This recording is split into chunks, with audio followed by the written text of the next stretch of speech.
ഓം നമോ ഭഗവതേ വാസുദേവായ. ഓം ശ്രീകൃഷ്ണായ പരബ്രഹ്മണേ നമ. അരുണാരുണകല്ലോലകരുണാകലിതാത്മനേ നരാനുഗ്രഹരൂപായ ഗുരുവേ കുസുമാഞ്ജലി. യോ നിത്യമച്യുതപദാംബുജയുഗ്മരുഗ്മ വ്യാമോഗതസ്തരിതരാണി തൃണായ മേനേ അസ്മൽ ഗുരോർ ഭഗവതോസ്യ ദയൈക സിന്ധോ ശ്രീരാമാനുജസ്യ ചരണോ ശരണം പ്രപദ്യേ.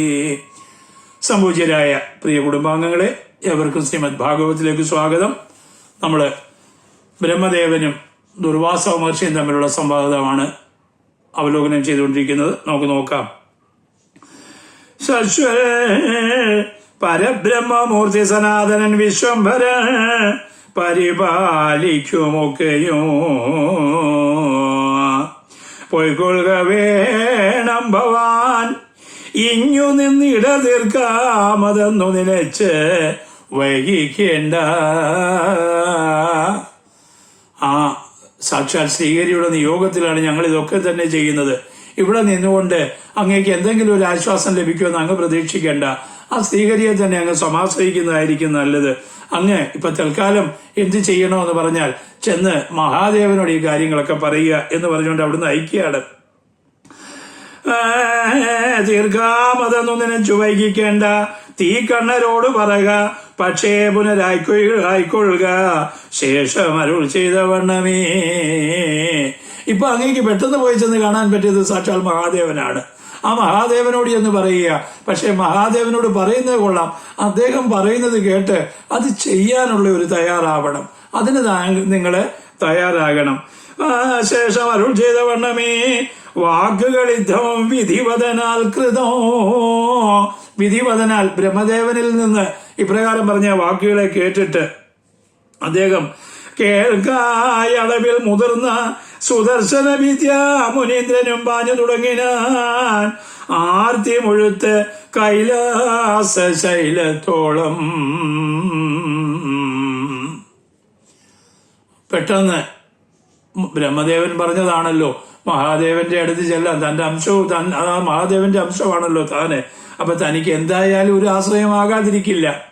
ശരി, കൈലാസമെങ്കിൽ കൈലാസം പോകാമെന്നായി ഓടി. അവിടുന്ന് വീണ്ടും ഓടി അദ്ദേഹം കൈലാസത്തിലെത്തുകയാണ്. പോയി ചെന്നു ഗോപുരവും കടന്നങ്ങ് സർവാശ്ചര്യമോഹനമായ ദിവ്യസ്ഥലേ ഭൂതസമുദയ മധ്യേ ഗുഹ ഗണേശാദികളോട് സുഖേന മഹേശ്വരൻ പാർവതിയാൽ അനുകൂല പ്രസംഗിയായി മേവും വിധു തിരുമുമ്പിൽ അമാരുടൻ ചെന്നു തൊഴുതു നമസ്കരിച്ച് അന്തികെ നിന്നതുലോം ഭ്രമിച്ചമ്പരം നോക്കവേ നീളച്ചുഴന്ന് നോക്കിത്തുലോം അന്തികേ കാളി നിന്നാശോ ചൊല്ലിടിനാൻ ഈശജൻ. അത് വളരെ വളരെ അനർത്ഥങ്ങളായ വാക്കുകളെ, അർത്ഥവത്തായിട്ടുള്ള വാക്കുകളെയാണ് അദ്ദേഹം പ്രയോഗിച്ചിരിക്കുന്നത്. അദ്ദേഹം ഓടി ചെന്ന് ആ മഹാദേവന്റെ താൻ ഇരിക്കുന്ന ആ ഇളാവൃതത്തിലേക്ക്, മഹാദേവൻ ഇരിക്കുന്നിടത്തേക്ക് ഓടിച്ചെന്നു. അവിടെ പറയുന്നുണ്ട്, സർവാശ്ചര്യമോഹനമായ ദിവ്യസ്ഥലേ. നമ്മള് ദേവി ഭാഗവതം വായിക്കുമ്പോൾ മഹാദേവൻ ഇരിക്കുന്ന ആ സ്ഥലത്തിന്റെ പ്രത്യേകതകള് വളരെ വ്യക്തമായിട്ട് വർണ്ണിക്കുന്നുണ്ട്. അത് കേൾക്കുമ്പോഴാണ് ഈ ആശ്ചര്യം എന്താണെന്ന്, അവിടെ എന്തെല്ലാം ഉള്ളത് കൊണ്ടാണ് ഈ ആശ്ചര്യം എന്ന ശബ്ദം ഭഗവാൻ എഴുത്തച്ഛൻ പ്രയോഗിച്ചതെന്ന് മനസ്സിലാക്കുക. അപ്പൊ എന്തായിരുന്നാലും അങ്ങനെ അവിടെ ചെന്നു. അവിടെ ചെന്നപ്പോഴോ ഭൂതസമുദയ മധ്യേ, ഭൂതവൃന്ദങ്ങളുടെയൊക്കെ മധ്യത്തിലായിട്ട് നന്ദികേശൻ തുടങ്ങിയ ആ ഭൂതഗണങ്ങള്, മറ്റുള്ള ഭൂതവൃന്ദങ്ങളെല്ലാം അവരുടെ മധ്യത്തില് ഗുഹ ഗണേശാദികളോടും, ഗുഹൻ സുബ്രഹ്മണ്യ സ്വാമി, ഗണേശൻ ഗണപതി ഭഗവാൻ ഇവരോടൊക്കെ ചേർന്ന് മഹേശ്വരൻ പാർവതിയാൽ അനുകൂല പ്രസംഗിയായി മേവും വിധോ.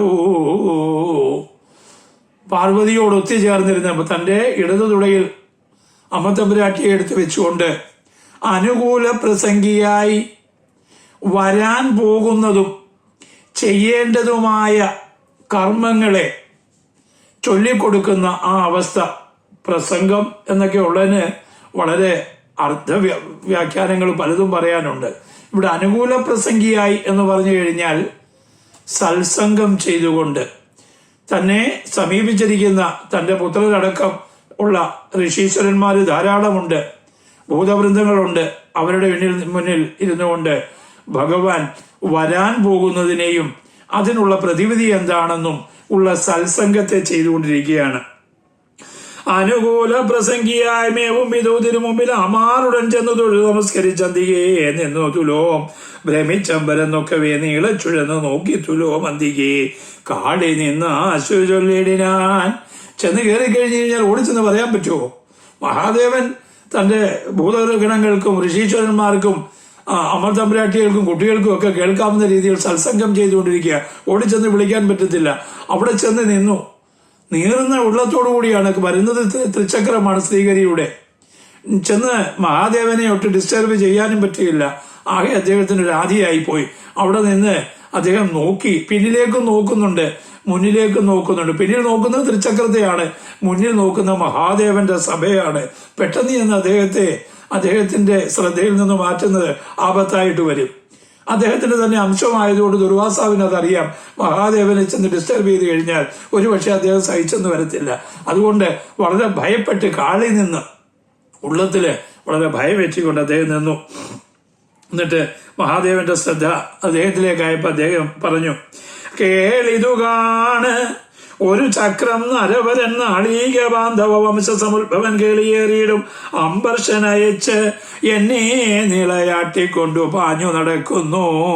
ഞാനെന്തു വേണ്ടിതെന്നരുൾ ചെയ്യുക, ഞാനെന്തു വേണ്ടതിനെന്നരുൾ ചെയ്യുക, ദീനാനുകമ്പിനി നിത്യവും നമോസ്തുതേ.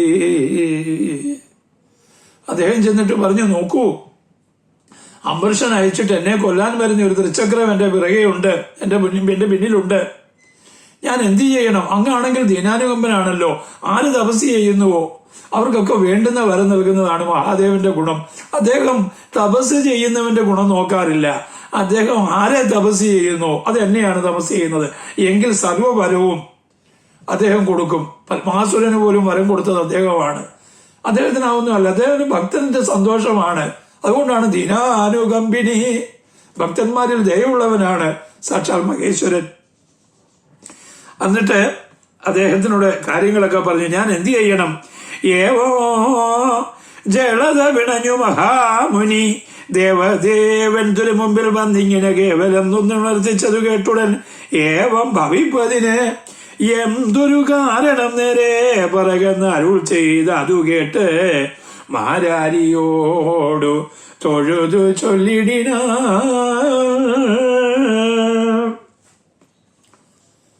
അദ്ദേഹത്തിന് വിഷ്ണുവിന്റെ ത്രിചക്രമാണെന്ന് വരുന്നത് കേട്ടപ്പോൾ മഹാദേവന് മനസ്സിലായി ഇത് വെറുതെ വരികയില്ല. തക്കതായ വ്യക്തികളിൽ മാത്രമേ ത്രിചക്രം പ്രവർത്തിക്കാറുള്ളൂ, അല്ലാത്തവരാരിലും അത് ഉപദ്രവിക്കാറില്ല. ഇപ്രകാരം തൃച്ചക്രത്തിന് കോപമുണ്ടാകുന്ന രീതിയിൽ, സാക്ഷാൽ ശ്രീഹരിക്ക് കോപമുണ്ടാകുന്ന രീതിയിൽ എന്തോ ദുർവാസസിൽ നിന്നുണ്ടായിട്ടുണ്ട് എന്ന് മഹാദേവന് മനസ്സിലായി. അദ്ദേഹം ചോദിച്ചു, ഏവം ഭവിപ്പതിനെന്തൊരു കാരണം നേരെ പറയുന്നരുൾ ചെയ്തത് കേട്ട് മാരാരിയോട് തൊഴുതു ചൊല്ലിടിനാൽ. അദ്ദേഹം മഹാദേവനോട് ദുർവാസസ് പറയുകയാണ്, മാരാരി, മാരന്റെ അരിയായിട്ടുള്ള കാമദേവന്റെ ശത്രുവായിട്ടുള്ള ആ മഹാദേവനോട് പറയുകയാണ്, ദേവദേവേശ പുരഹര ശങ്കര. തന്റെ ഭക്തന്മാരിലെ കാരുണ്യം ചൊരിയുന്നതിനായിരിക്കുന്ന ദേവദേവേശനായിരിക്കുന്ന പുരഹര, ത്രിപുരങ്ങളെ ഹരിച്ചവൻ, ഇല്ലാതാക്കിയവൻ ശങ്കര, ജീവന് ഉണ്ടാകുന്ന കഷ്ടനഷ്ടങ്ങളെ ഇല്ലായ്മ ചെയ്യുന്ന ആ ഭഗവാൻ, സന്തോഷത്തെ തരുന്ന ആ ഭഗവാനോട് പാർവതീ വല്ലഭ പാഹി നമസ്തുതേ.